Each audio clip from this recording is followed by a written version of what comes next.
Hi everyone, my name is James. Welcome to this next episode of Oh My Malware.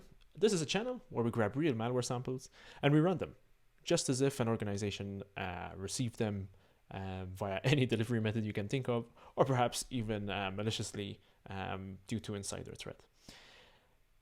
Why do we do this? We do this with the aim of uncovering what detection and prevention coverage we would get if we were running Elastic Security with the Elastic Defend integration powered by Elastic Agent, which, as we know, is bundled in by default for all users of Elastic Security.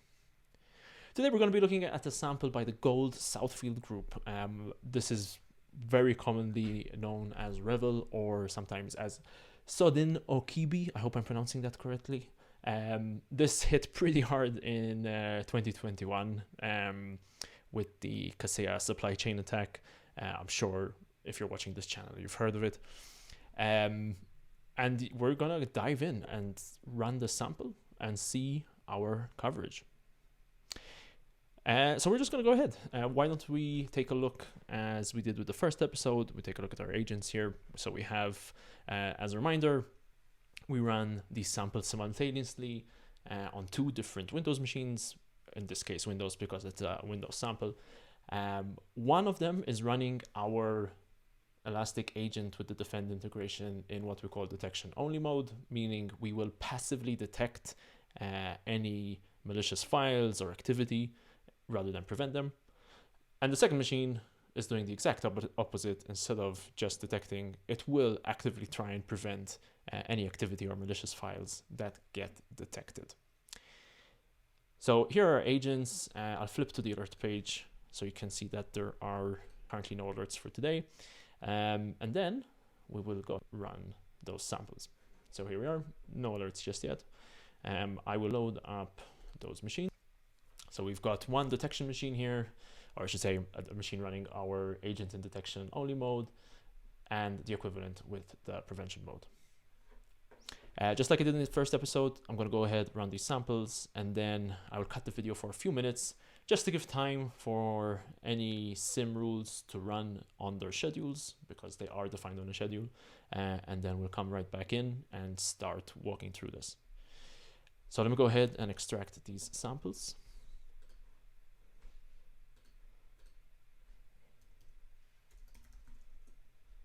That's the first one. And the second one.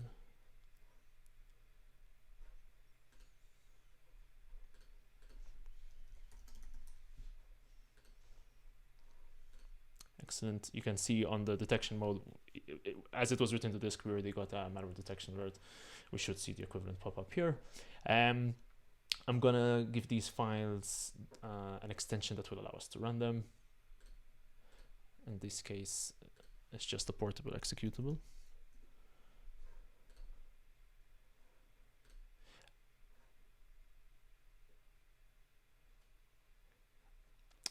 Interestingly enough, this is already indicative of what we're going to be seeing later after we give this some time. On the prevention machine, I can't rename the file because it was detected as malicious, prevented, and quarantined. So that's already pretty good to see, right? Obviously, we'll take a look at that alert within Elastic Security when we start investigating, but good to know. Let's go ahead and execute this. I'm going to run as administrator. Reason being is this was delivered at the time. If you read any of the existing in-depth dives of this particular campaign and sample, this was actually delivered via Kaseya, which runs as administrator as it's supposed to. So the cascading effect is everything's going to have admin rights. So I'm going to go ahead and run this as administrator. Okay, so that's going to be doing this thing. I'm going to cut here and come back with about 10 minutes or so, maybe a bit earlier. We will see. Okay, we are back. It's been just over 10 minutes. I did want to leave them a while longer just in case there were any lingering alerts which need to come in. Once again, for now, we're going to start off taking a look at the detection alerts rather than the prevention. And I've filtered out that prevention host to allow us to do this easily. Before I dive into the alerts, I just wanted to show you the state of those machines. So as we expect, this machine is no longer usable. All the files are encrypted. We got the desktop display, we got the README. So yeah, as we left it in detection, everything seems to have been successful here, and everything was ransomed. So pretty much this machine can go ahead and be shut down and turned off. I'm just gonna go ahead and do that. Whereas, as we saw before on our prevention machine, the sample we weren't even able to rename the sample because we prevented that. We'll take a look at that in just a second. So let's go ahead now and start looking at these alerts. So we have quite a few malware alerts, as we saw. We have a few SIM alerts here. One is for potential DLL site loading via Microsoft Anti-Malware Service executable. We have memory threat alerts, two types in this case. So one is shellcode injection. So what we're looking for here is basically unbacked code in memory, which means code in memory which doesn't have a file on disk. And we also have a memory threat detection alert with a signature. So we complement our memory threat detection alerts with URL signatures, which once again are all publicly available for anyone to view. And we did have that ransomware detection alert as well. And there's a couple of different mechanisms we use for ransomware detection. We will get into that as we explore these. Let's start taking a look at these malware detection alerts. One thing I'm going to do is I'm going to flip over to this event rendered view for a second. When I flip over to this event rendered view, I get all the sort of really nicely quick summaries to read, just because there's quite a few here. And because I like to do this, especially when there's a lot of alerts with the same name, just to see why we had 4 instances in this case. So the first one is we had it seems like the initial file creation alert. So as I extracted that file, that was immediately detected as malware within that directory. And then we picked it up on the rename, because of course the file was modified, and we picked it up as a rename event. And then we have the execution here. So we can see that as it ran in the first place. And then we can see there was another malware file. So this is actually alerting on yet another bit of malware. So if you're familiar with the actual events which took place, as this was delivered via Kaseya, which the whole way that happened, again, this was a sidechain compromise.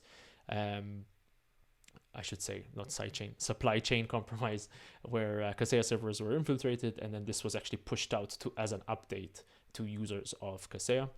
And the way that was actually done is they used a PowerShell script to decode a file, which ended up creating the initial malware executable, which is represented by the one with this hash over here. And that file and then generated the actual executable which ransoms, so the actual ransomware executable. This is actually loaded up into memory, which is why we got those alerts. So right now I'm describing the malware as it is in all the reports, which are totally available. Again, we do not reverse engineer in this channel. We do not do static analysis. We actually do dynamic analysis to get the coverage as these alerts are triggered. Okay, so we now know what those malware alerts, why they were triggered. We can, of course, get more detail if we wanted to. So if I wanted to go ahead, click the more details button, perhaps we want to look at some of the hashes, we want to look at the arguments in more detail. That's all available. I will once again highlight this related alerts by process ancestry tab.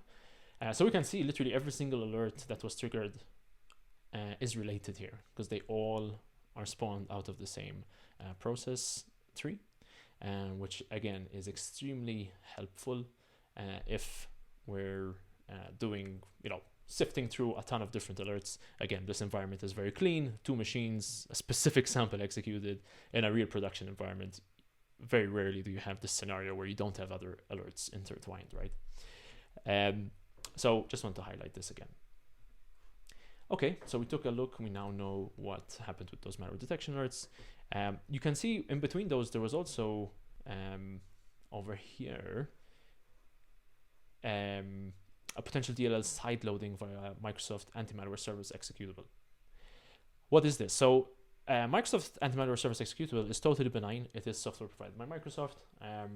In this particular sample, they used an older version of this to side load the malicious DLL, which was just created here. So we can actually take a look at that and see what was ran here. So you can see msmp.eng.exe, which is the benign file from Microsoft, which then loaded up that specific DLL. Again, if you take a look here, you'll be able to see the whole process arguments and all of that. So let's just filter for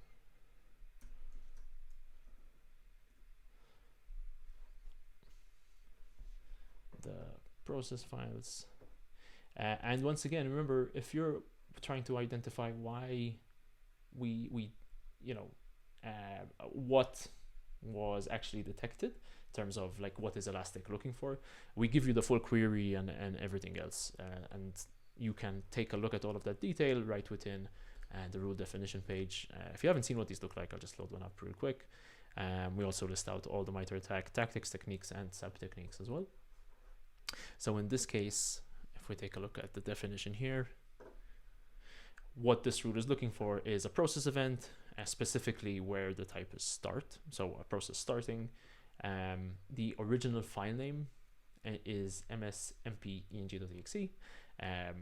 We always look at the original file name just in case someone renamed the binary to avoid detection, and not process name mspng, or you can see here we're excluding if the actual file was loaded out of its proper directory. And in this case, it triggered because of that, right? It was not within its correct directory because it was spawned by that initial bit of malware, which again was delivered via the supply chain attack from Kaseya, or using Kaseya, not Kaseya themselves. So let's go back to the alerts page. So what happened once that DLL was side loaded? It does a couple of things here. I'm just going to go back to the grid view, so make sure we're looking at them in sequential order. So it does something else. So we have a rule here for enable host network discovery via netsh. Once again, netsh is a Windows binary, so there's nothing malicious here. But what it does, it allows you to modify the Windows firewall. Windows firewall, again, is a native firewall. And you can see here what the arguments are doing. It's very clear by just looking at the arguments. But netsh is running this set rule group network discovery enable yes. So basically, the aim of this malware would have been to allow full network discovery. So then if it wanted to potentially look for other hosts on the network, and so on and so forth, it would have been able to do that. And you can see the parent process was msmp.eng.exe. And here are the arguments. You can actually see them a tiny bit better. And then we start seeing those memory threat alerts. Again, there's two different kinds. Because that ransom activity was happening via that DLL, which was loaded up in memory due to this potential DLL side loading alert, which was triggered here. We got all of that. There's a couple here depending on what it was doing in memory and the memory regions and so on and so forth. For memory threat detection alerts, we provide a tremendous amount of information. So if you look at the table view here, you'll be able to see even all the strings which were in memory at the time. So it's kind of like it's not a full memory dump, but some relevant regions which are in memory which do get dumped. Some of them are, of course, very indicative to this particular sample, which is, of course, and then how certain Yara signatures are written, because Yara does run in memory. One to note here, you'll see there's this dtrump forever string. If you look at what REvil had done over the years, they actually used this as a safe mode password. So in one of the samples that they used, they actually attempted to reboot the system into safe mode to try and bypass any security software and any other techniques that are related to that. And this was actually the password that was set via a registry key, which, so you can very clearly see that. So even imagine you didn't have any of this and you were collecting this sort of data from memory and you see that string, that's very indicative. But you can see everything else here. This is again all happening because that was side loaded. You can see the target executable was msmpeng, and we even give you the protection unique keys from memory, and those are all listed for each and every one. So this is why there's 3, right? Because this key is different specifically. So now that it was loaded up in memory, the ransom activity began. So you can see here for ransomware. I mentioned that we have multiple different techniques for detecting and preventing ransomware. This one was actually picked up by a ransomware technique I should say a ransomware detection technique, which we just reintroduced with the 8.6 release, which is canary files. We had this for a while and we had to roll it back for a few releases because there was a vulnerability found. That's been patched now, so if you're running version 8.6, you do have this again. So what canary files are, basically we drop certain files within the operating system, which when interacted with are very indicative of malware activity. So in this case, this bit of ransomware tried to interact and encrypt those files, and we picked it up with that canary functionality. We do look at certain other ransomware behaviors. We even look at when the MBR tries to be tampered with, so the master boot record. So those are some other techniques that we look at for ransomware. And again, there's a tremendous amount of information if you want to take a look at all of this stuff, even things like the file entropy, the data that was tried to be written to the files, the paths. So you can see here, this is what one of the canary files looks like, and so on and so forth. So there's a tremendous amount of information should you want to see more about what that ransomware was attempting to do. Alrighty, so after that ransomware, again, similar memory threat detection alert here, but this time for the signature. So you get multiple layers of protection here. If we didn't detect the shellcode injection, we would have picked it up via the signature. Nice little bit of defense in depth over here. And the last thing we see is when all the ransom activity actually finishes, that's why it's a couple of minutes later. Remember, this is an image I use for these episodes, so there isn't a lot on these machines, so there isn't a lot to encrypt, so it only took 2 minutes in this case to do what it had to do and encrypt what it was set to encrypt. So this is actually the termination of the process over here. So you can see this is when the process stopped after everything was done. So msmpng was terminated, that's why it was picked up again. So we had 13 alerts for detection. I mean, hopefully you would never get to this stage, right?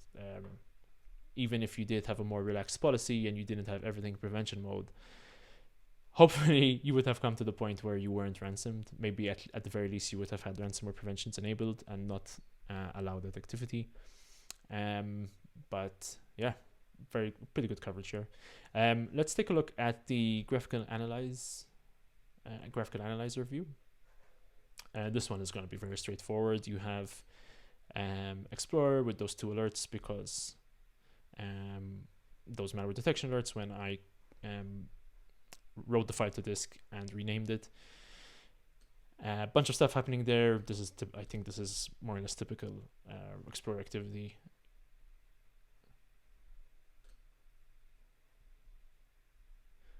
Yeah, nothing yeah, nothing specific here. This is just everything else that was happening when Explorer was running. But then we do see, of course, that initial run of the sample. 2 other alerts, those 2 files being created. So these are probably going to be the MSMP, ENG, and the DLL, as we expect. And yep, this is the library file, right, being loaded up, or being written, I should say, not being loaded up. You can also see here, at the time, of course, when the first launch of this campaign was ran, the signing certificate wasn't expired. So there isn't much detail about how this signing certificate was actually obtained, but at the time it was not invalid. Now it is, so thankfully it has been invalidated. But you can see here there's all the information about that particular DLL that was written, loaded, I should say. And then we have everything else that happened. We had the ransomware alerts, these 5K plus file events. This is going to be all the ransom activity, right? So it essentially changed / encrypted 5,114 files, which is not fun. And you can see it targets as many directories as it can. 13 registry changes. It did do some stuff in registry. So it even created this Black Lives Matter registry path over here. And we do provide the value and the bytes that were written. I actually don't think anything specific was written in this case. I think it was just to get the message across. But it is another IOC potentially that you could look for, right? That Black Lives Matter registry path being created. This is that NetSH process that we saw. So the firewall were being created and everything else that happened around that. So this is what the graphical analysis view tells us, which pretty much what we expected.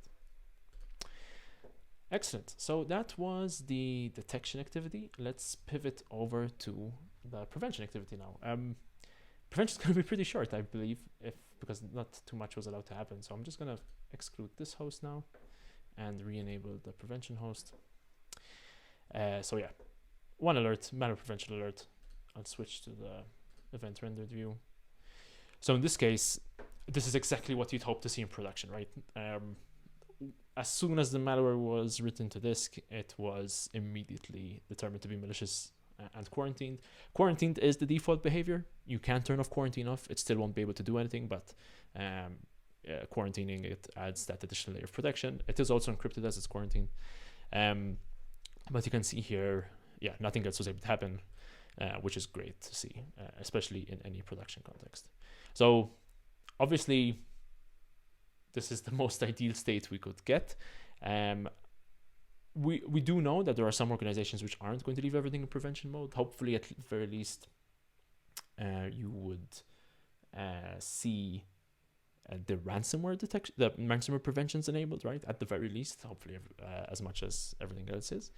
But here, very clear example where having everything in prevention mode is going to save you a lot of heartache and hassle and money and time and everything else associated with ransomware attacks. And that wraps up today's episode. Hopefully you've enjoyed this. Stay tuned for the next episode. And until next time, my name is James, and thank you all for watching.